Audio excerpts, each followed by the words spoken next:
I've not made a video in about 10 days. I need this one to be good. Alright guys, how's it going? I hope you're doing very well.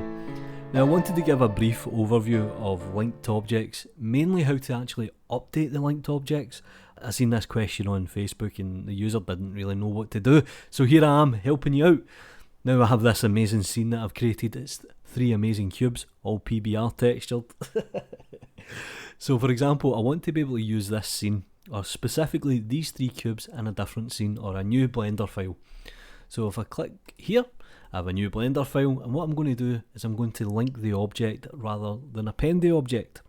So if I go to File, you can see here, Link.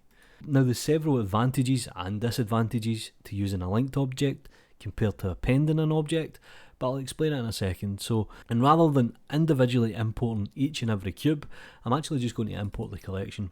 Now pay attention to the options on the right hand side here. If they don't pop up, you can bring them up with the cog. Relative path, this is good when you move things about. Select, active collection, instance collection, and instance object data. Now these are generally all ticked by default. It's probably best to keep these on. If you untick them, it generally imports the data into the scene, which is perfectly fine, but it's not a linked object then. So what I'm going to do here is I'm going to hit linked, and you can see here my 3 amazing cubes.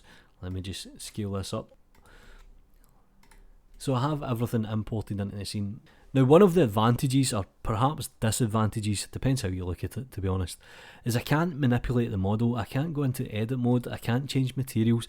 Of course I've got the animation data so I can transform, move, stuff like this, but the model is pretty much locked down. And this is a good thing because you might have a huge scene and you might just want to have assets in the scene. But let's say for example I want to make a change, I want to change the colours. So what I can do is I can go quickly back into the other scene and we'll just change these very quickly. So you make some minor changes, something like this, and then you save it. Now you would immediately think this would update, but alas it does not. So in order to update this, what we can do is we can go to the outliner, we can go to the display options, and we can go to the Blender file. And if I scroll all the way down here, you can see that I actually have a linked file. Let's make this a little bit bigger for you guys. So what I can do here is if I right click on the file, I can relocate it, so that'll find the file where it is stored. Or, you may have noticed underneath, is I can reload the file. And if I hit reload, it updates the linked library. And that's a very basic overview of how to link an object and how to update it. Do me a favour guys, like the video, subscribe to the channel if you haven't already, it helps me out big time. Follow me on Twitter, you know what to do. Take care.